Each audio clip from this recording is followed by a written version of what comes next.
우리가 양자의 영을 받아서 이제 아빠, 아버지로 불린다는 것을 말씀을 드렸고, 그 아버지로 불림받는 그 자녀로 부름받은 자들에게는 반드시 이제 고난을 받는다. 그래서 갈라디아서 4장에 나오는 하갈과 사라, 그리고 그의 아들들인 이스마엘과 이삭의 예를 들었죠. 그래서 뭐 다 아시다시피 창세기에서 이스마엘이 이삭을 핍박하는 그 얘기까지 말씀을 드렸고, 시내산 율법의 것들은 종이고, 그리고 언약으로 받은 우리들, 은혜의 복음으로 아들 된 자가 바로 우리 이삭이다. 그래서 우리의 힘으로 할 수 없는 아브라함과 사라가 다 태가 끊겼을 때 우리의 힘으로 할 수 없는 그 하나님의 능력으로만이 그 언약의 자녀를 이룰 수가 있다라고 말씀을 드렸죠. 오늘은 그러면은 이 상속받은 이 자녀들의 고난과 함께, 그리와 함께 영광을 받기 위하여는 고난도 함께 받아야 할 것이니라 라는 말씀, 즉 고난과 상속자와 그리고 장차 영광에 대해서 말씀을 드리려고 합니다. 고난은 힘든 일이고 또 고난에 대해서 설명할 수도 사실 없습니다. 고난이 왜 오는지도 우리가 잘 알지 못하고, 각자의 고난이 다 또 그 정도에 따라 다 다르겠죠. 몇 해 전에 아프니까 청춘이다 그런 책이 있었죠. 참 많은 인기를 얻었는데 몇 년 후 바로 희대의 망언으로 또 바뀌었죠.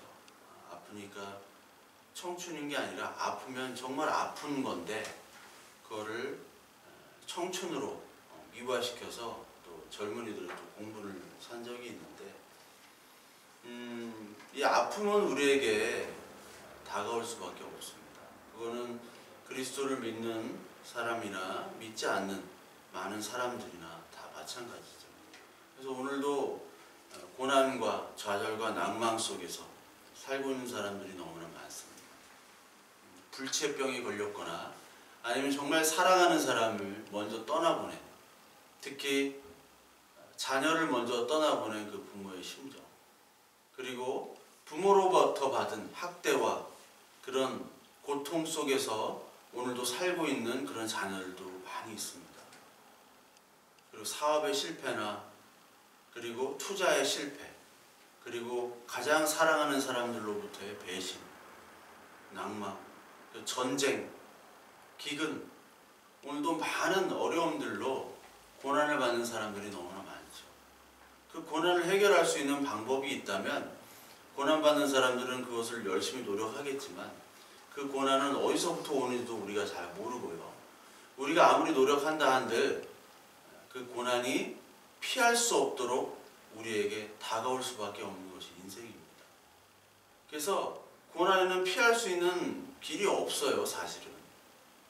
근데 많은 설교자들이 고난을 피하는 방법, 고난을 대처하는 방법, 이런 법들을 많이 얘기하죠. 그거 다 가짜입니다. 그런 법은 없어요.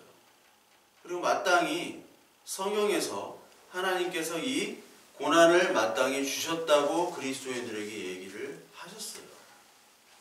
예수 그리스도를 믿는 사람과 믿지 않는 사람들과 똑같은 고난인데, 여기에 예수 그리스도를 믿지 않는 사람들은 고난이 더 추가가 되는, 그것이 바로 복음 안에서 고난을 설명하고 있어요. 반드시 추가가 됩니다. 왜? 우리의 자아가 죽는 것이 바로 복음이기 때문에. 우리가 죽어야지 부활할 수가 있고요. 이 세상의 가치 속에서 살아가는 우리들이 하나님의 나라 복음이 들려질 때는 하나님의 가치와 이 세상의 가치가 부딪히기 때문에 그 가치 때문에 어려움을 당하고, 그리고 마음속으로 아파하고, 그리고 고민하며 낭망하기도 하고 좌절하기도 하기 때문에, 때론 핍박받기도 하기 때문에 이런 어려움들이 추가돼요. 그러니까 자아가 깎여지고 자아가 부인되어지기 때문에 얻는 마음의 상실감, 아픔들이 우리 예수 그리스도를 믿는 사람들에게는 더 추가가 되는 겁니다. 시편 90편에 보면요, 참 뭐 여러분들이 너무나 잘 아는 말씀이죠. 90편에 우리의 연수가 70이여 강건하면 80이라도 그 연수의 자랑은 수고와 슬픔뿐이요 신속히 가니 우리가 날아가나이다. 누가 주의 노여움의 능력을 알며 누가 주의 진노의 두려움을 알리이까. 우리에게 우리의 날 계수함을 가르치사 지혜로운 마음을 얻게 하소서. 여호와여 돌아오소서. 언제까지이니까 주의 종들을 불쌍히 여기소서. 우리의 연수가 뭐 70, 80이라고 얘기를 하죠. 지금 뭐 오래 살지만 그 연수의 자랑, 인생의 자랑은 수고와 슬픔뿐이라고 얘기를 합니다. 그리고 신속히 가죠. 우리가 날아간다. 이 시간이 날아가는 동안 우리의 자랑은 수고와 슬픔밖에 없다라는 겁니다. 인생은 수고와 슬픔이에요. 인생을 크게 미워할 필요도 없고요. 인생 뭐 9988, 뭐 팔팔하게 90까지 살자. 좋은 얘기입니다. 그렇게 살아야 됩니다. 그런데 결국은 우리는 죽는다는 겁니다. 결국은 죽어요. 결국은 죽기 때문에 왜 죽느냐? 죄의 삭시기 때문에. 죄의 값을 치르기 때문에 우리가 죽는 것. 이 자체가 바로 슬픔이요. 그리고 이 자체가 수고라는 거예요. 그러니까 죽기 위해서 수고하면서 이 땅에 살아가는 인생들.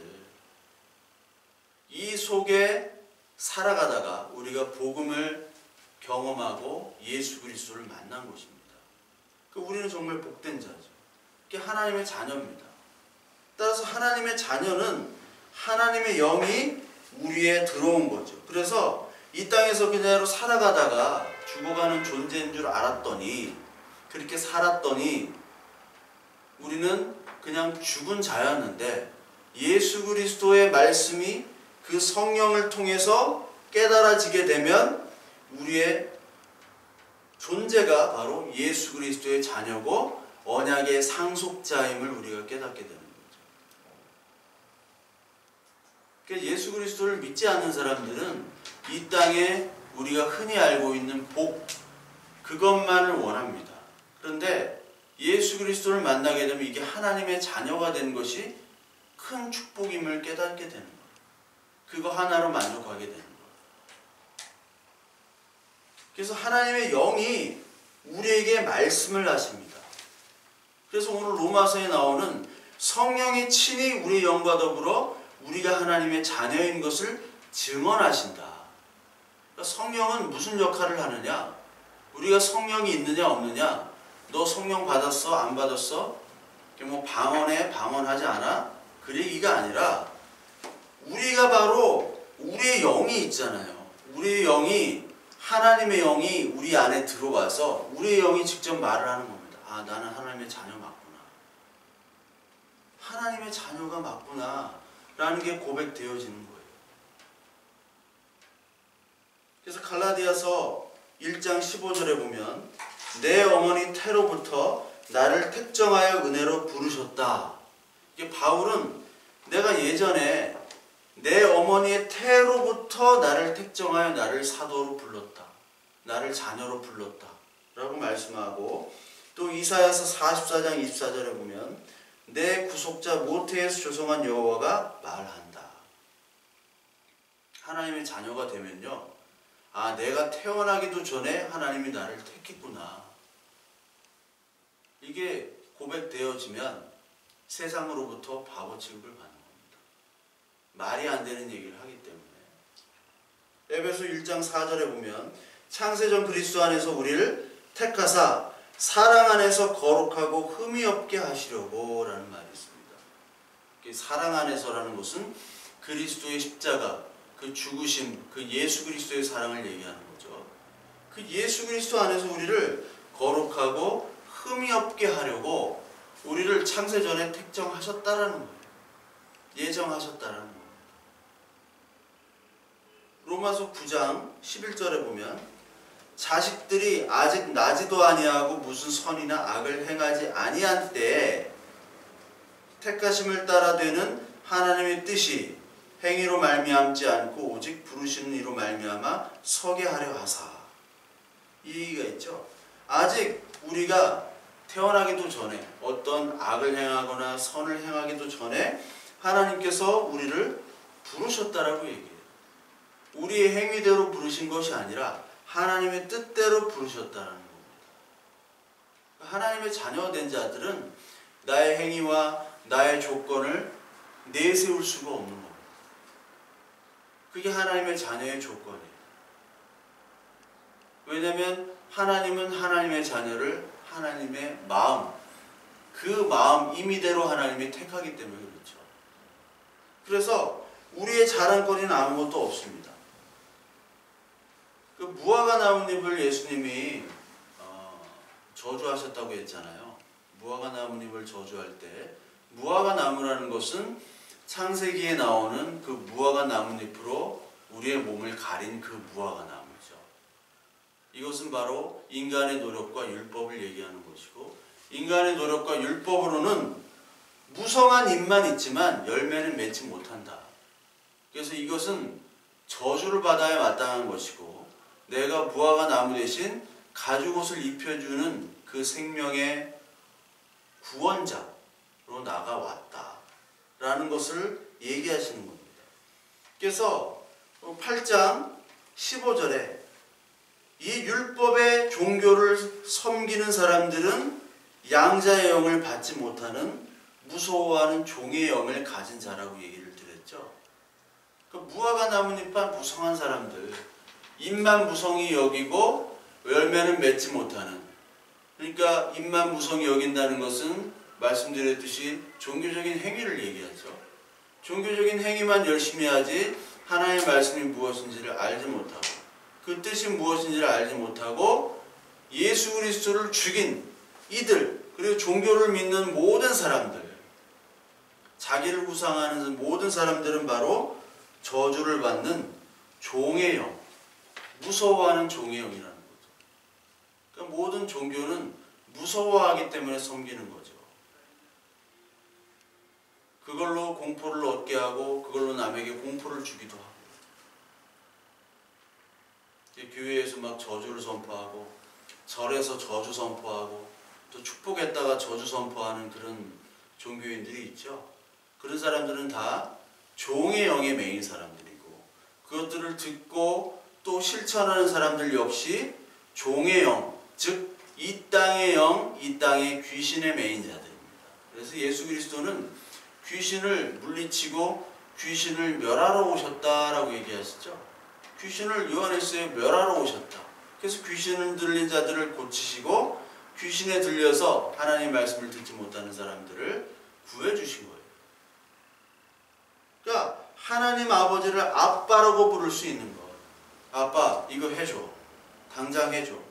당당하게 나가는, 무서워하지 아니하고 아빠로 불릴 수 있는 그 아들로 우리를 택하셨다라는 거.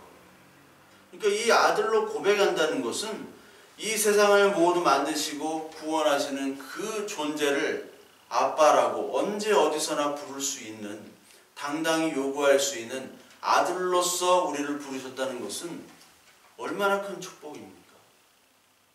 이것이 복으로 느껴지는 사람, 이것이 복으로 고백하는 사람만이 자녀인 것이죠.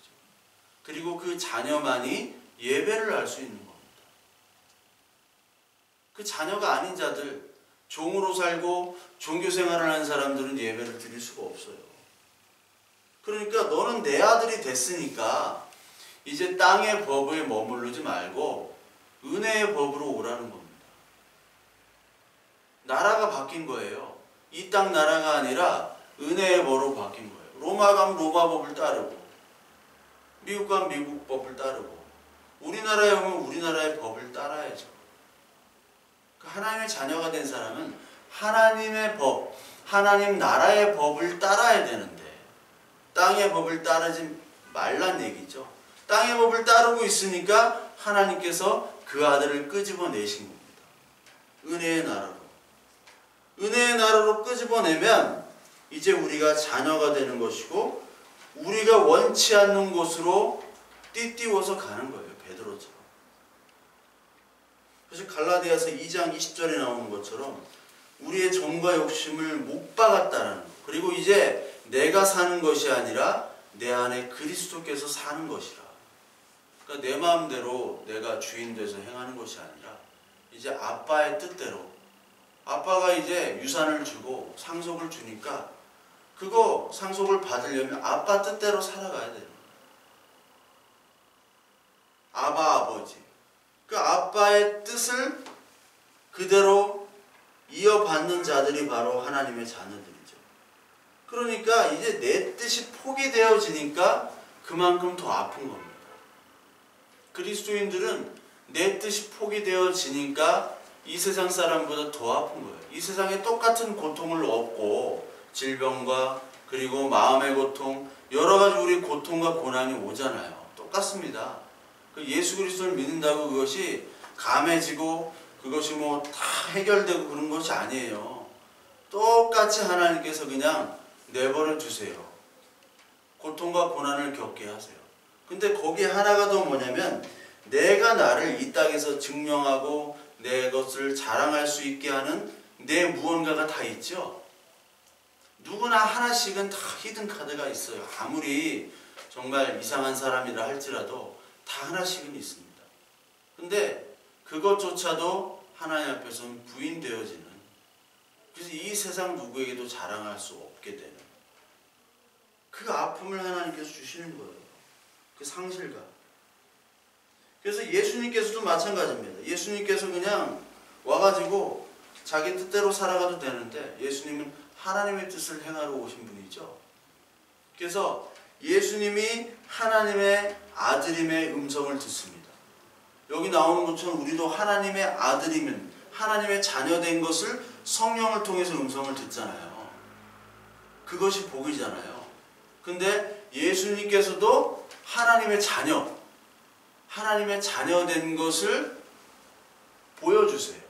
그게 어디에 마태복음 3장입니다. 마태복음 3장에 보면요, 하늘의 소리가 들리고 그리고 여기 성부, 성자, 성령이 다 나오죠. 3장 16절 우리 보면 예수께서 세례를 받으시고 곧 물에서 올라오실새 하늘에 열리고 하나님의 성령이 비둘기같이 내려 자기 위에 임하심을 보시더니 하늘로부터 소리가 있어 말씀하시되 이는 내 사랑하는 아들이요 내 기뻐하는 자라 하시니라. 여기 세례를 받는 것은 요한에게, 인간에게 세례를 받는 것은 내가 죄인이라는 겁니다. 예수님은 죄인으로 오셨어요. 하나님과 동등한 그 하나님임에도 불구하고 인간의 죄, 즉 저주의 몸으로 오셔서 저주의 삶을 사신 거예요. 근데 세례를 받는다는 것은 죄가 씻어진다는 것이죠. 자기가 죄인이 아님에도 불구하고 죄를 씻은 그 인간으로부터 세례를 받은 거죠. 여기에 하나님의 말씀이 들리죠. 내 사랑하는 아들, 내 기뻐하는 자다. 이게 바로 우리에게 들려지는 말씀이에요. 너 오늘 말씀을 듣느냐? 오늘 우리 찬양했잖아요. 주의 음성을 들으니 사랑하는 말일세. 주의 음성은 하나님은 너를 사랑한다. 나를 사랑하시는구나. 내가 하나님의 자녀구나. 이 음성이 들려져야 돼요. 그가 어떤 형편에 있든지. 이 음성이 들려질 때 하나님께서 기뻐하시고 내 안에 평안이 있죠. 그래서 아빠, 아버지라고 우리가 불러야 되는 겁니다. 날마다 날마다. 그게 하나님께로 가는 것이고 그게 기도입니다. 우리가 막 주여 주여 외치죠. 주여 삼창하고 기도합시다. 이런 거 많이 하잖아요. 주여 삼창하고 기도의 인도. 제가 전문가였습니다. 저보다 잘하는 사람이 없었어요. 우리나라에. 제가 자부해요. 그리고 막 주여도, 주여 삼창도 그냥 하는 게 아니에요. 주여 주여 이렇게 안 하잖아요. 막 절규를 하면서 외치는 거 주여 하면서 막 찬양하고 막. 근데 원래 하기 싫었는데 그거 원래 하지 말자고 하니까 이 사람들이 막 그때 순교할 뻔했어요. 하지 말라고 했다가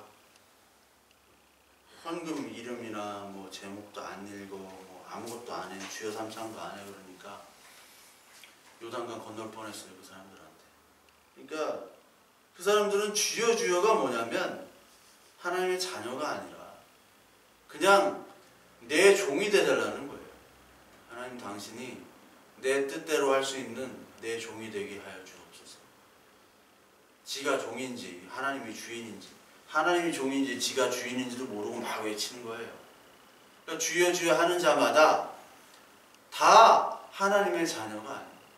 내가 주의 이름으로 선지자 노릇도 하고 병도 고치고 귀신도 쫓아냈는데 불법을 행한 자들아 다 내게서 썩 나가라. 그것이 하나님 나라에서는 불법이죠. 이 땅의 법에서 하나님 나라 법으로 옮기셨는데 아직도 이 사람들은 주여 주여를 외치면서 하나님 노릇들은 다 해요. 종교적인 노릇들은 다 하지만 하나님 나라 법이 아닌 이 땅의 법을 섬긴다는 거예요. 그러니까 그것들을 예수 그리스도께서 얘기하니까 못 참고 죽인 거잖아요. 저도 그런 것들을 이 성경적으로 얘기하고 조목조목 얘기하고 이건 아니다, 이건 맞다, 이렇게 하면 안 된다 라고 얘기하는 순간 바로 많은 사람들, 동료 목사와 그리고 성도들에게 너만 잘났어? 라는 소리를 많이 들었습니다. 그러니까 저 같은 사람들은 직장 생활을 할 수가 없어요. 뭐 이미 교회가 직장 생활이죠. 직장 생활을 할 수가 없습니다. 구직이 안 돼요. 취직도 안 될 뿐더러 거기 들어가도 버티질 못하죠. 그러니까 이 우리나라의 교회들이 하나님의 자녀인지를 우리가 알아야 돼요. 나는 정말 하나님의 자녀인지 여기부터 시작을 해야 됩니다. 그래야지 이제 교회가 세워지는 건데 어떤 미국의 그 보수적인 그런 기독교 학자면서 교수면서 그런 분들이 한국교회를 연구하면서 한국교회는 대부분의 정통이라고 얘기하는 한국교회는 99.9%가 이단이라고 결론을 냈어요. 왜? 기업이기 때문에. 전혀 성경적이지 않은 것들을 가르치고 이야기하고 많은 사람들이 동조하는, 그 사람이 신학적으로도 깊은 그리고 되게 보수적인 그런 스펙트럼을 가진 사람들이 한국교회를 연구를 많이 한 거죠. 왜냐하면 뭐 전 세계의 교회가 한국교회밖에 없습니다. 솔직히 얘기하면. 미국이랑 한국밖에 없어요. 교회. 이렇게 열성적으로 뭐 20, 30년 만에 뭐 60년대부터 부흥했으니까 60년대부터 80년대 후반까지가 이제 정점을 찍은 거죠. 90년대까지도. 30년 만에 세계 최고의 최다 교인들이 배출된 그런 나라는 뭐 지구상에서 역사상 없었으니까 당연히 연구 대상이죠. 많은 사람이 한국교회를 연구하는데 결론은 이단이라는 거예요. 결론. 아무것도 없다라는 거예요. 그냥 기업밖에 없다. 장사라는 거죠. 그거는 뭐 누가 부인하겠습니까? 맞는 얘기거든요. 객관적으로 미국 사람들, 이런 사람들 얼마나 객관적이고 얼마나 논리적이고 뭐 이렇게 직관은 없어요. 그 사람들. 직관력은 별로 없습니다. 동양인들이 뛰어난데 서양인들은 그냥 계속 분석만 하는 거예요. 그러니까 장단점이 다 있죠. 동서양이.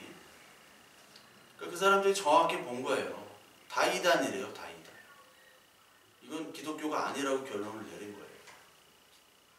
미국에도 그런 교회들이 많죠.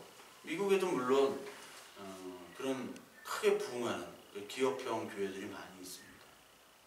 그러니까 교회가 뭐냐? 하나님의 자녀가 모인 것인데 사람만 모이면 교회가 아니라는 거예요. 그래서 오늘 예배드리는 우리들은 나는 정말 하나님의 자녀나 하나님의 음성을 나는 듣고 사느냐. 오늘 하나님의 음성을 들은 이 예수 그리스도께서 이 하나님의 음성을 듣고 나서 마태복음 4장에 바로 시험을 받으러 가시죠. 하나님의 음성을 들은 자들이 바로 고난의 현장으로 투입이 되는 겁니다. 이 성경에 나오잖아요. 예수 그리스도가 그렇게 하셨잖아요. 예수님이. 물론 마태복음은 시간별대로 된 것은 아닙니다. 3장에서 4장으로 이어진 건 아니에요. 시간대로 기록된 것은 아니지만 이 소리가 있어서 그 다음에 시험을 들으러 온 것. 이 시간은 맞아요. 역사적으로 볼 때는 이 시간은 맞습니다. 세례를 받으시고 그 다음에 시험을 받으러 가셨어요.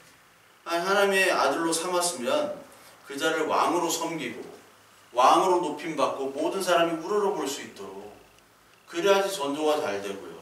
그래야지 많은 사람들이 야 진짜 저 사람이 하나님의 사람 맞구나 라고 알도록 해야 되는데, 오히려 하나님께서는 더 비천한 자리로 그의 아들을 내려보내시죠. 그래서 시험을 받게 하는 겁니다. 시험을 계속 받게, 여기 광야로 가가지고 굶게 하고 마귀의 사탄의 시험을 받게. 근데 여기서 뭐라고 말씀하시냐면,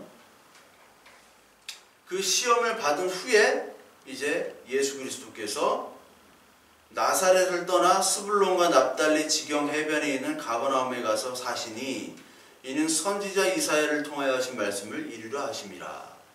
스불론 땅과 납달리 땅과 요단강 저편 해변길과 이방의 갈릴리여, 흑암에 앉은 백성이 큰 빛을 보았고 사망의 땅과 그늘에 앉은 자들에게 빛이 빛이었도다.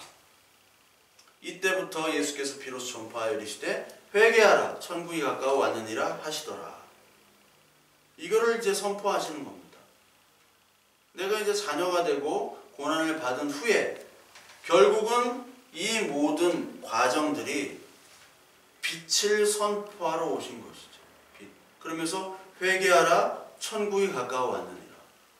그러니까 하나님의 아들, 이 예수 그리스도가 하나님의 아들이죠. 우리도 하나님의 아들입니다. 예수 그리스도께서 하신 그 모범을 보면 되는 거죠. 하나님의 아들은 하나님의 마음과 뜻을 헤아릴 수 있는 사람이죠. 그래서 내가 누구인가, 나는 무엇을 하러 왔는가, 하나님께서는 나를 통해 무엇을 하길 원하시는가, 이것들을 아는 사람만이 하나님의 자녀고, 하나님의 자녀가 된 사람들은 이것들을 알게 하게끔 만드세요. 그것이 성령의 역사입니다. 그러니까 성령을 통해서 하나님의 말씀을 알게 하시는 거고요. 그리고 하나님의 뜻을 예수 그리스도를 통해서 완성시키셨다라는 것을 고백하게 만들고요. 그리고 우리를 통해서 이 하나님의 일들을 계속 하도록 우리 교회를 통해서 부르셨다라는 것을 오늘 알게 하는 것이 바로 성령의 역할이죠. 그래서 예수 그리스도께서는 하나님의 뜻과 하나님의 그 섭리와 하나가 되어 말과 행동을 하셨던 분이죠. 하나님의 뜻, 하나님의 행동. 그래서 하나님이 내 안에 있고 내가 하나님의 안에 있고, 그리고 그날에는 내가 아버지 안에 너희가 내 안에 내가 너희 안에 있는 것을 너희가 알리라. 요한복음 한번 볼까요? 요한복음 14장 20절에서 이 말씀을 하십니다. 그날에는 내가 아버지 안에 너희가 내 안에 내가 너희 안에 있는 것을 너희가 알리라. 나의 계명을 지키는 자라야 나의 사랑하는 자니 나를 사랑하는 자는 내 아버지께 사랑을 받을 것이요 나도 그를 사랑하여 그에게 나를 나타내리라. 이게 예수님께서는 내가 아버지 안에 너희가 내 안에 내가 너희 안에, 이게 하나님, 예수님, 우리가 다 하나가 된다는 얘기입니다. 하나가 된다는 것은 뜻이 같다라는 것이고요. 생각이 같다라는 거예요. 그 하나의 목표와 하나의 뜻으로 연결된 사람. 그러니까 이 땅에 사셨지만 예수 그리스도의 생애는 하나님의 뜻을 이루는 것이죠. 하나님의 뜻과 같은 생각을 하는 분이 바로 예수님이셨습니다. 그러면서 그날에라는 건 진리의 영, 그 앞에 나오는 17절에 진리의 영이 오는 그 성령이 오는 날에는 너희가 알리라. 내가 네 안에 있고 하나님이 네 안에 있고. 그러니까 예전에는 하나님이라는 존재에 대해서 알지를 못했잖아요. 저도 알지를 못했습니다. 하나님의 존재. 신이 과연 이 땅을 창조했을까? 우주를 창조했을까? 막연한 신이 있을까? 에이, 없겠지. 그거였어요. 근데 지금은 그 신이 아니라 바로 하나님 예수 그리스도가 내 안에 말씀으로 역사하셔서 오늘 이렇게 하나님의 자녀로 예배를 하고 있다는 거예요. 이 자체가 가장 큰 신비라는 거예요. 이 신비한 복을 우리에게 주셨다는 거예요. 이 신비한 복을 주셨다는 것은 하나님의 세계 속에 우리가 들어가 있다는 겁니다. 그러니까 성령께서 이 땅의 세계에서 하나님의 계시의 세계, 하나님의 나라 세계로 우리를 이동하게 만들었다는 거죠. 그러니까 옛날에 우리의 관점은 이 땅이었죠. 근데 세상의 관점으로 완전히 우리가 바뀌게 되는 겁니다. 그렇다면 이 땅에 진리는 인간의 진리고, 과학이 진리고, 돈이 진리고, 내가 추구하는 행복과 가치가 진리예요. 이거를 추구하면 나는 떳떳한 사람이 되고요, 존엄하고 귀한 사람이 되고, 이것을 잃어버리면 나는 가치 없는 사람이 되는 것으로 알고 살았어요. 근데 이런 가치들이 하나님의 절대 진리, 하나님의 창조와 우리를 구속함과 그리고 다시 회복한 이 역사의 하나님의 세계로 우리가 관점이 완전히 바뀌어진다는 얘기입니다. 지금 우리는 바뀌어졌잖아요. 예? 장난이라 계속 저기 쪽파, 대파 막 너무 거슬려요. 장난이라. 그래서 주일날 장날은 참 힘들어요. 먹을 것 많아. 그냥 길 건너면 장날이라. 그러니까 구원이라는 것은요, 우리가 하나님의 관점으로 들어가는 겁니다. 이 땅의 법에서 하나님의 법으로 들어가고 하나님의 관점으로 들어가요. 그리고 이 땅의 시간과 이 땅의 공간을 우리가 초월하게 되는 겁니다. 구원이. 그래서 하나님의 세계로 들어간다는 것은, 하나님은 창세기부터 계시록까지, 창세 전부터 이 시간의 종말까지, 우리가 물리적인 시간이 있죠. 물리적인 시간의 종말까지 다 한 관점에서 보신다고 하셨잖아요. 그게 예정으로 설명된다고 얘기했죠. 우리도 마찬가지죠. 우리도 이 땅에 살아가지만 우리는 이미 하나님의 나라에 살고 있는 사람입니다.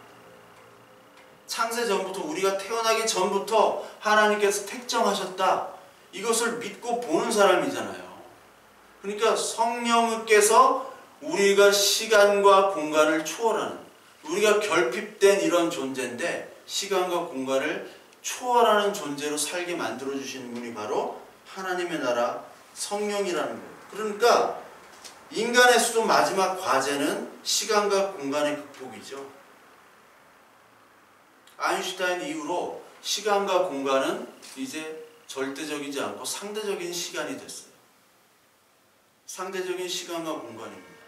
중력에 의해서도 막 움직이는 그런 시간과 공간이 되어버렸어요. 그래서 뭐 백투더 퓨처, 뭐 인터스텔라 뿐만 아니라 모든 영화들이 다 뭐 양자역학이다, 뭐 상대성 원리다, 뭐 이런 것으로 얘기하면서 시간과 공간에 극복하기 위한 뭐 타임머신을 타고 가고 작았다가 커졌다가 그런 것들을 얘기하는 것이, 그리고 그것을 연구합니다. 오늘도 통일장 이론, 그 양자역학과 그리고 그 우주 중력, 우주 법칙, 이것들을 같이 연결하는 그 통일장 방정식을 오늘도 연구하고 있어요. 많은 과학자들이. 아직도 풀리질 않았죠. 근데 그것이 뭐냐면, 그 답은 예수 그리스도가 직접 행하신 것에 답이 있어요. 예수 그리스도께서 물로 포도주를 만드시고요, 그리고 죽은 자를 살려내시고요, 오병이어의 기적을 만드시고, 구약의 많은 그런 이적과 기사들, 이것들은 과학 법칙으로 설명이 되지 않죠. 하나님의 나라 자녀만이 이것들을 믿음으로 받아들이는, 그런 모습을 통해서, 그런 현상들을 통해서 하나님은 과학을 뛰어넘는, 그리고 이 진리라고 여기는 이 과학적인 사고들을 뛰어넘는 하나님은 이 온 우주 만물의 주인이시구나. 그건 믿음으로 받아들이는 거예요. 우리가 시공간에 지금 살지만 우리의 탄생과 죽음과 부활, 앞으로 되는 이 온 우주 만물의 종말까지도 우리는 지금 다 아는 사람들이잖아요. 다 알잖아요. 우리는 이 성경의 말씀으로 성령이 깨우쳐 주셔서. 그렇기 때문에 우리는 지금 이 땅에 살고 있지만 하나님의 나라에 살고 있고요. 동시에 이 땅에서 우리의 육체를 죽이지만 이미 부활한 자로 살고 있는 현재와 과거와 미래가 한 시점에서 오늘 살고 있다는 겁니다. 이게 바로 구원의 관점이에요. 구원의 관점. 그러니까 하나님의 자녀는 뭐 운동 경기 재방송 보는 거, 드라마 재방송, 영화나 이런 거 보는 거라고 많이도 우리가 예전에 설명을 들었잖아요. 예로. 그게 뭐냐면 우리는 다시 재방송으로 사는 거예요. 왜냐면 현재뿐만 아니라 과거와 미래를 알기 때문에 그 결론을 아는 사람이에요. 스포츠 중계나 아니면 뭐 무서운 영화나 드라마나 결론 다 알고 있으면 긴장이 됩니까? 긴장이 안 되잖아요. 그 공포영화 막 보면서, 공포영화를 몇 번 봤어. 몇 번 보면은요, 그거 또 보면은 다음 장면을 아니까 아무렇지도 않아요. 그런데 처음 볼 때는 막 무섭잖아요. 인간의 종교 이 땅에 살아갈 때는 무섭다고요. 왜? 그 결론을 모르니까. 이 고통이 언제 끝날까? 고통스러운 것은 끝이 없기 때문에 그렇잖아요. 내가 1년 후면 이 고통이 끝난다 라고 생각하면은 고통이 그렇게 뭐 크게 느껴지지 않습니다. 군대에서 맨날 뭐 보초나 이런 거 쓰면서 맨날 달력 세고 있잖아요. 언제 제대하나. 군대 간 사람들은 다 공감해. 언제 제대하나. 근데 국방부 시계는 안 가요, 정말. 근데 휴가만 나오면은 이게 정말 거의 뭐 광속의 속도로 갑니다. 휴가 나오면 정말 빨리 가요. 근데 국방부 시계는 정말 안 갑니다. 특히 병장 달고부터는 안 가요. 정말 안 가요. 근데 이 우리의 모습은 이 시간대를 넘어가는 거예요. 그러니까 결말을 다 아는 자이기 때문에 공포가 없어요. 긴장도 없어요. 두려워할 필요가 없어요. 두려워할 필요가 없어요. 우리는 이미 이 공포와 두려움이 끝난 자이기 때문에. 그래서 오늘요, 우리에게 고난을 주세요. 분명히 주십니다. 고난을 주시는데 고난을 이기는 힘은요, 딴 거 없어요. 이미 하나님의 시간대로 이동했기 때문에 우리는 이 고난도 하나님의 귀한 선물로 받아들일 수 있기 때문에 그 고난을 아파하거나 두려워하지만 이 세상 사람들이 여기는 고난의 두려움과 아픔으로 우리는 받아들이지 않습니다. 이 고난은요, 하나님 자녀만의 특권이에요. 하나님의 자녀에게만 주어지는 고난. 그래서 이 고난을 영광이라고 얘기하잖아요. 현재의 고난은 장차 우리에게 나타날 영광과 비교할 수 없도다. 이 하나님의 자녀의 특권이 바로 고난입니다. 하나님의 자녀가 아닌 자는 하나님 자녀만이 주는 고난을 받을 수가 없어요. 이게 이해가 되시죠? 왜? 아까도 얘기했듯이 세상 가치가 부딪히기 때문에 내가 이거 나쁜 짓 해가지고 장사를 해가지고 이윤을 얻는 게 세상에서 잘난 사람들의 모습인데 나는 그럴 수 없다라는 거죠. 그러므로 말미암아 내가 돈을 벌 수 있는데도 불구하고 돈을 못 벌어서 겨우 월세 내고 겨우 애들 가르치고 그러면서 다른 사람들의 조롱을 받고 너만 안 하면은 우리 공범인 거 다 아니까. 다 공범 만들려고 하거든요. 이 세상은 다 공범. 나만 그 범죄에서 벗어나면 이 세상 사람들은 더 미워하잖아요.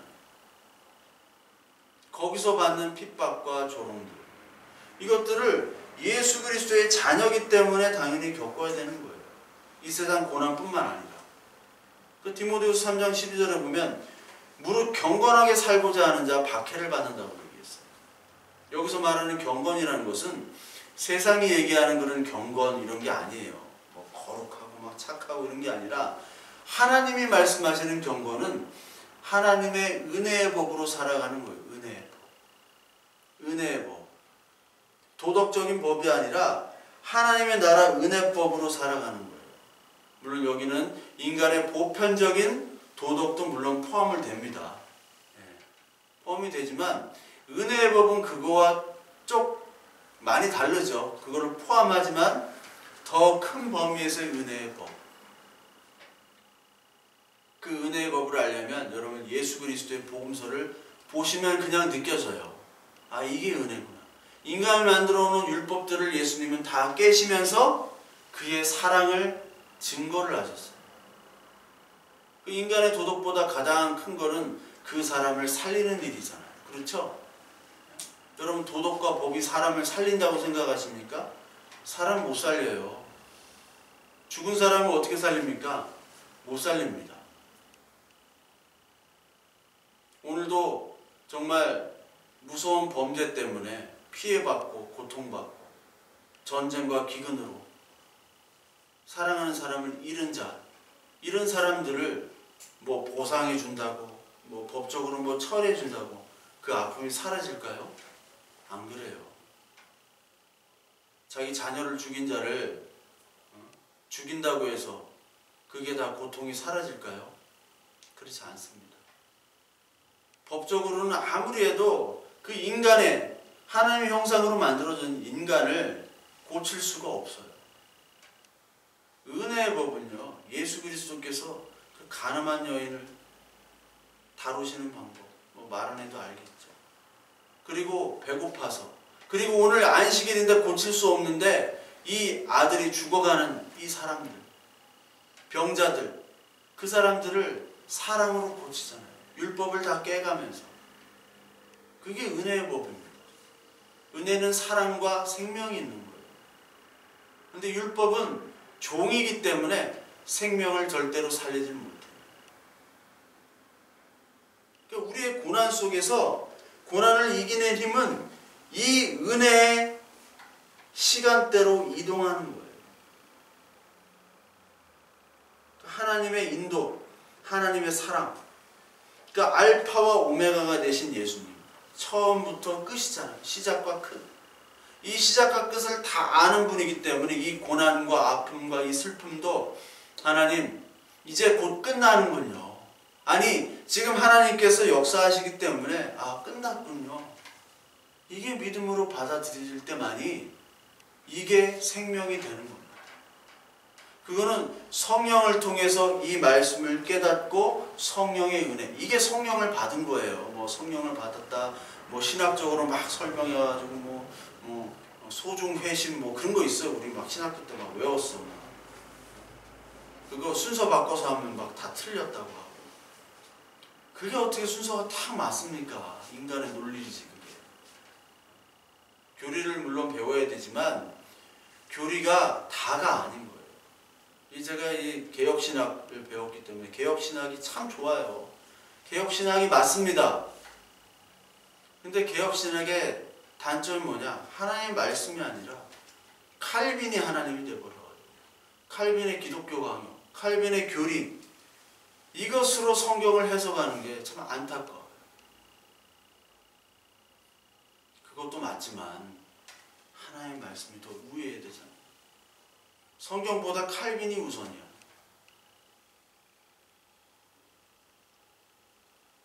알파와 오메가 처음부터 끝을 알게 된 이 시간대로 옮겨지면요, 우리가 고난을 이겨낼 수 있는 힘이 있다고요.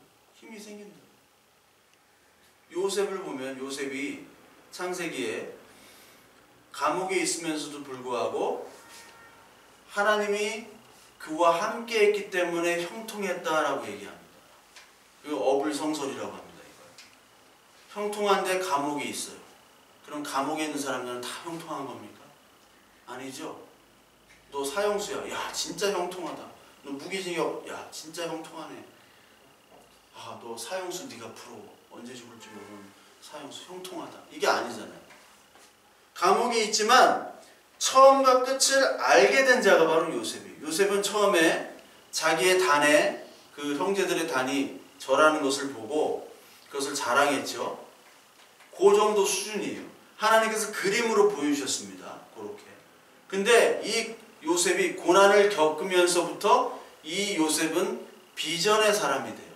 여기서 말하는 비전은 비전을 가지라 이런 비전이 아니에요. 옛날에 맨날 비전만 얘기했잖아요.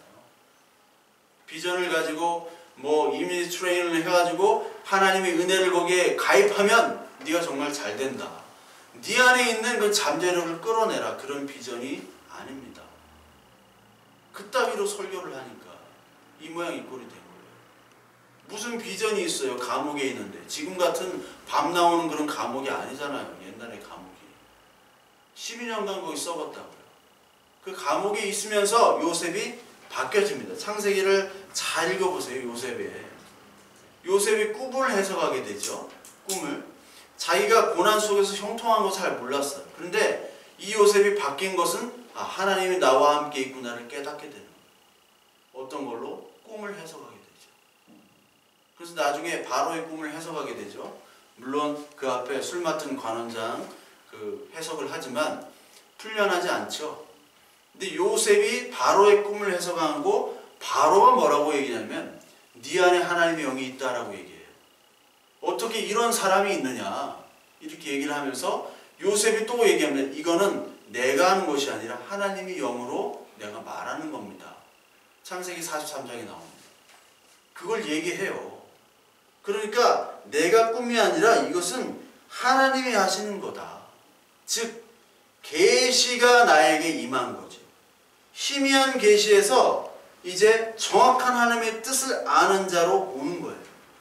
그것이 비전의 사람이고 그 과정이 속에서 벌어지는 반드시 겪어야 될 것이 바로 고난입니다. 우리는 고난 속에서 비전의 사람이 될 수 있어요. 고난 속에서 계시의 영이 임하게 됩니다. 그래서 하나님의 뜻과 그리고 하나님의 인도하심이 말씀의 계시를 통해서 내 것이 돼요. 이것이 하나님이 내 안에 있고 내가 하나님 안에 있는 겁니다. 여러분 그게 체험이 되어져야 돼요. 신앙생활하면서 고난이 있고요. 또 위로가 있고요. 고난이 있고 이게 반복되면서 하나님의 계시가 내 안에 들어오는 거예요. 그래서 그때부터는 이제 하나님의 뜻과 하나님의 마지막까지도 알게 돼요. 그래서 요셉이 마지막에 그 미라로 만들어지죠. 미라로 만들어진 다음에 요셉이 마지막 나는 이곳에 묻지만 내 해골을 가나안 땅으로 가져가게 하라. 하나님이 이 백성들, 이 이스라엘 백성들을 가나안 땅으로 인도하게 하실 것을 요셉은 미리 안 거예요. 그 요셉은요, 과거, 현재, 미래를 동시에 알게 된 계시의 사람, 비전의 사람이 되는 겁니다. 이게 예수 그리스도의 예표죠. 종들에 의해서 그 형제들이 팔려가서 거기 종살이하고 총리가 된 그 예수 그리스도의 예표면서 동시에 우리의 예표잖아요. 우리는요, 이 고난을 이길 수 있는 유일한 방법은 성령 하나님께서 너 지금 고난을 받고 힘들고 아프고 병들고 지금 좌절하고 낙망하지만 너 지금 천국에 있잖아. 하나님의 자녀잖아. 얼마 안 남았어. 이거를 보여주고 있는 거예요. 성경을 통해서. 고난이 있지만 형통한 자로서 우리는 그 계시를 받은 자로서 알파 오메가를 알기 때문에 끝이 보이잖아요. 끝이. 이 계시가 없는 사람은 끝이 죽음밖에 없는 겁니다. 근데 우리는 죽음이 아니라 부활이잖아요.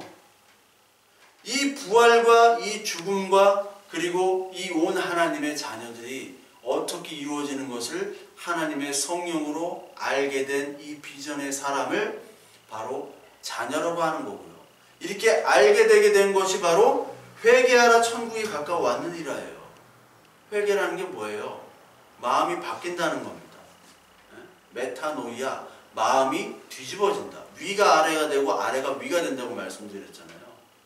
내 땅의 가치가 이제 없어지고 하늘의 가치가 이 땅에 내려오는 거예요. 그러니까 이 땅의 시간이 아니라 하늘의 땅, 하늘의 시간들이 다 내려와서 다 설명되어지는 것이 마음이 바뀌는 거예요. 이게 회개가 되어지는 겁니다. 천국이 가까운 거예요. 천국에 살고 있는 겁니다, 우리가. 미래에 완성될 나라가 이 땅에 현재화돼서 내가 기쁨으로 사는 거예요. 그럴 때 항상 기뻐하고요. 항상 기도하고 감사하고 범사해. 그것이 되는 거예요. 억지로 되는 게 아니라. 그래서 히브리서 11장 1절에 보면 믿음은 바라는 것들의 실상이요. 이게 나오죠. 보이지 않는 것들의 증거니. 믿음은 바로 예수 그리스도가 오심으로 말미암아 그 오심이 내 바라는 것들의 실체가 되어진 거. 하나님의 실체가 되어진 거예요. 그러니까 이 믿음을 받은 자들은 히브리서 11장에 나오는 것처럼 이 뭐 겁없는 사람들이 되잖아요. 히브리서 11장 17절 아브라함은 시험을 받을 때 믿음으로 이삭을 드렸으니 그는 약속들을 받은 자로 돼 그 외아들을 드렸느니라. 아브라함은 알았던 겁니다. 양을 예비하실 거다라고 얘기하잖아요. 미리 알고 제사를 드린 거예요. 그 고난 속에서 아들을.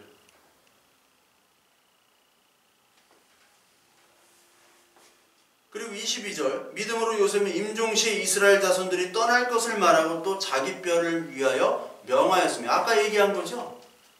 히브리서 11장 22절 미리 다 한 거예요. 우리는요 미리 다 아는 점쟁이들입니다. 점보러 갈 필요가 없어요. 기독교인 환영 그거 뭐 점집이 있는데 점보러 다니는 사람들 많이 있거든요. 또 무당 기도원들 많이 있어요. 네. 어떤 사람 보면 용해 가면 용한 사람 있어요. 근데 그게 죽음의 길이에요.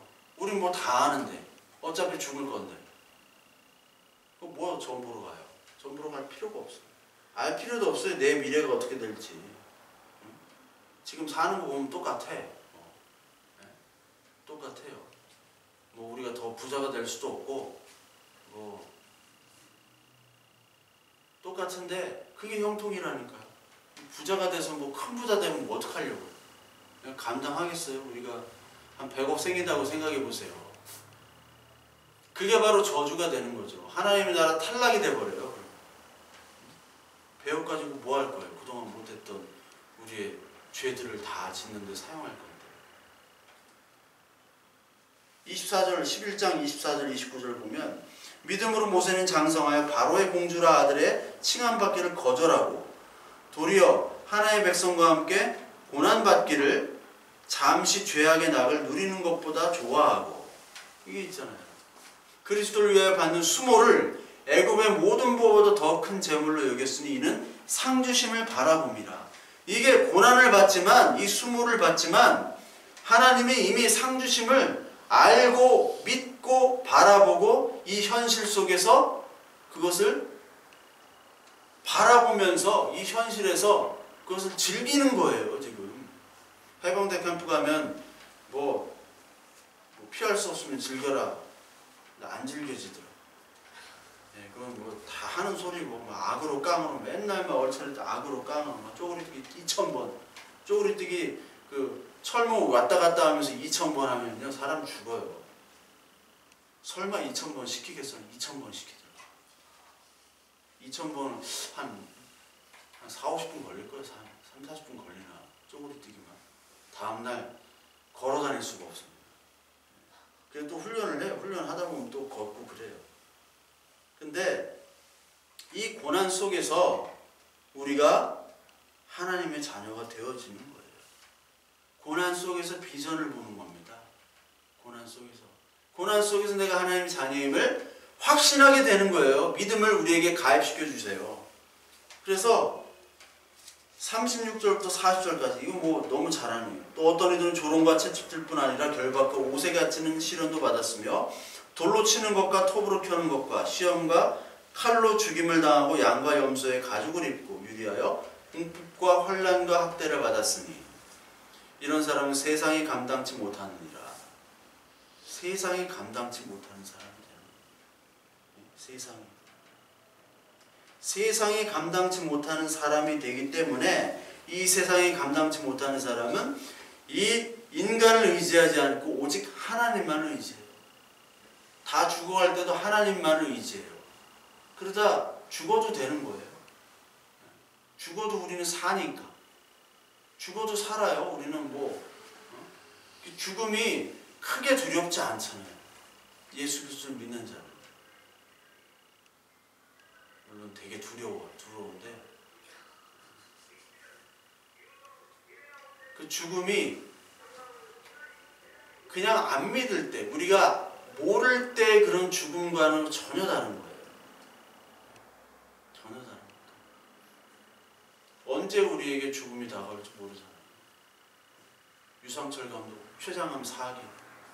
유상철 같이 멀티플레이어가 없었어요, 우리나라. 대표적인 멀티플레이어. 공격도 하고 수비도 하고 미드필더도 다 하는 축구. 얼마나 건강했을 거예요. 근데 건강할 자신하는 사람이 췌장암 4기래요. 4기면은 5% 미만이거든요. 생존율이. 5%가 안 돼요.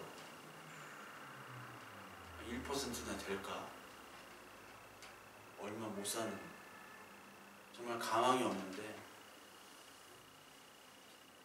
우리가 그렇게 췌장암 4기라고 생각해 보면 정말 슬프죠. 답답하죠. 내가 이 나이에 가야 되나?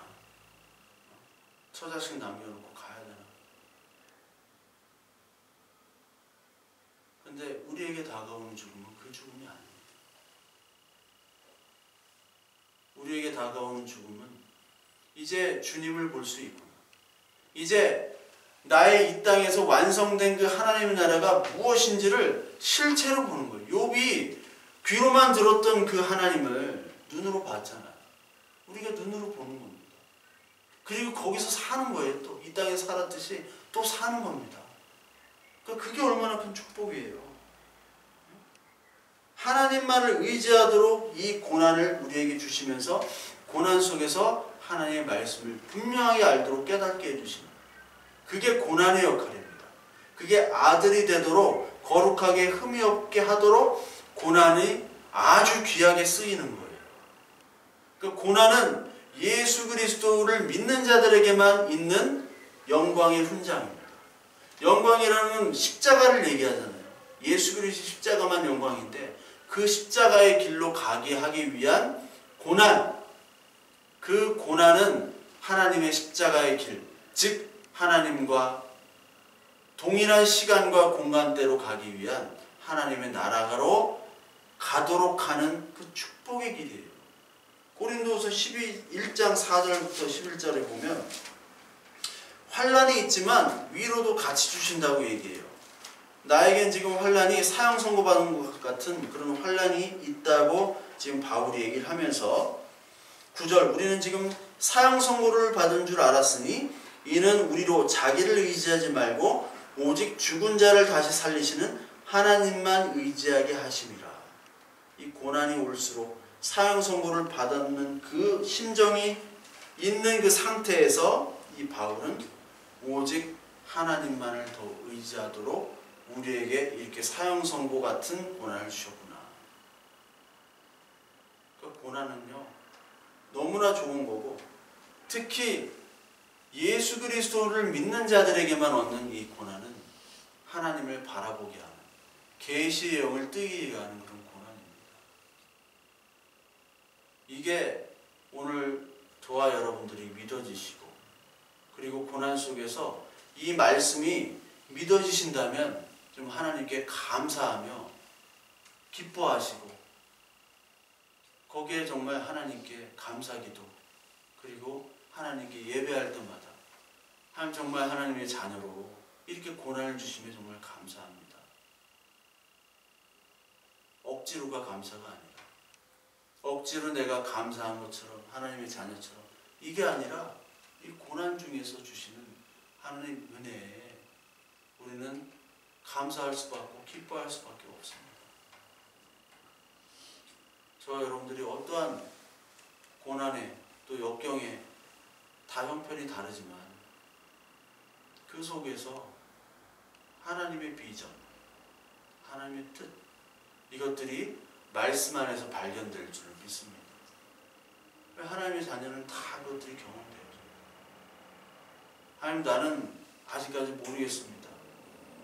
그렇다면 하나님께 간구하시면 성령을 주신다고 하셨고, 그 성령으로 말미암아 이 고난의 의미를 우리에게 말씀하여 주실 것이고, 그리고 계시된 이 말씀 속에서 우리가 얼마나 큰 축복의 자녀인지, 얼마나 하나님 자신만을 의지하도록 하나님께서는 원하시는지 저와 여러분들에게 반드시 분명하게 또박또박한 음성으로 들려주실 겁니다. 그게 하나님의 음성을 듣는 거예요. 하나님이 오늘 뭐 해라, 좌로 가라, 우로 가라, 오늘 몇 번 버스를 타라, 몇 지하철을 타라, 어디 가면 뭐 주차할 데가 있다. 이것이 음성을 듣는 것이 아니라 하나님의 음성이 들려요. 그런 음성이 들리는 것이 아니라 하나님이 어떻게 들리느냐? 하나님의 음성이 내가 너 사랑한다. 너 이렇게 거지 같고 바보 같고 그렇지만 내가 너 지금 인도하고 있지 않니? 이거 모르니? 아, 맞다. 하나님이 인도하고 계시는 거야. 내가 이렇게 포기하고 좌절하고 낭망하고 내 질병 때문에 내 형편 때문에 근데 하나님의 음성이 들린다고 내가 너 사랑한다. 이거 들으셔야 돼요. 안 들리면 보청기 사서라도 이렇게 들리는 때가 있습니다. 분명히 하나님의 자녀는. 그리고요, 말씀을 보면 또 그게 들려요. 그리고 기도하면 이게 들립니다. 아, 너 정말 내가 사랑한다. 내가 이렇게 인도한다. 내가 너한테 이렇게 왜 이런 환경을 주는지 아니? 내가 이렇기 때문에 환경을 주는 거야. 요셉을 읽을 때도 그게 들리고요. 모세를 읽을 때도 들리고 바울을 읽을 때도 들리고 예수 그리스도의 복음서를 읽을 때 그 음성이 내 귀로 들린다고요. 그게 느껴져요. 아니 강아지도 지 주인이 자기를 좋아하나 안 좋아하나 다 알잖아요. 누가 다가가면 이 개들이 알아요. 저 사람은 나를 좋아하는지 싫어하는지 다 알아요. 개새끼도 아는데 그럼 우리는 당연히 알죠. 오히려 더 민감하지 않을 경우가 많죠. 동물보다. 그러나 이제 이 땅에서 우리의 자아를 죽이시고 하나님의 음성을 듣도록 민감한 그 세미한 음성에도 듣도록 할 수 있는 귀와 눈을 우리에게 주십니다. 그러기 위해서 고난을 주시는 거예요. 귀와 눈을 주시기 위해서 음성을 듣도록 내 음성만 들어라 하도록 우리의 세상의 음성을 듣지 못하도록 고난을 주시는 겁니다. 그러니까 이 고난, 그리스도만이 겪는 고난, 하나님의 음성을 듣도록 하는 이 고난은 하나님의 주시는 유일한 특권이자 자랑입니다. 하나님 나 이런 고난이 있어요. 갈라디아서 6장에 나는 고난이 있다. 고난의 흔적이 있다. 이렇게 얘기해요. 누구든지 나를 괴롭게 하지 말라. 내가 내 몸에 예수의 흔적을 지니고 있노라. 갈라디아서 6장 17절. 이 말이 바로 그 말이에요. 고난이 있다. 그 영광의 십자가가 있다. 현재의 고난은 앞으로 올 영광과 비교가 조차 되지 않습니다. 우리는 같은 시간대에 살고 있다. 하나님의 나라에 살고 있다. 하나님의 자녀다. 상속자다. 그렇기 때문에 당연히 복음과 함께 고난을 받으라. 그 고난만이 우리에게 하나님의 자녀임을 알려주시고 하나님의 음성을 들을 수 있는 유일한 길이고 그리고 그 고난이 기쁨이 되는 것은 하나님의 성령으로 말미암아 하나님의 시간대로 살기 위한 살도록 하기 위해서 살고 있기 때문에 그 고난을 우리는 넉넉히 이길 수 있는 겁니다. 저 여러분들 고난받고 있습니까? 아니면 주위에 고난받는 사람들이 있습니까? 오늘 하나님 앞에 말씀과 기도로 나아가시고 그때 하나님의 음성이 분명히 들려주실 겁니다. 내가 너 사랑한다. 사랑하는 아들이다. 기뻐한다. 이 고난을 통해서 내가 너 자녀 삼아줄게. 너무 힘들어하지 마. 내가 위로해줄게. 내가 힘줄게. 아프지 않도록 치료해줄게. 하나님의 음성이 분명히 들려줄 줄 믿습니다.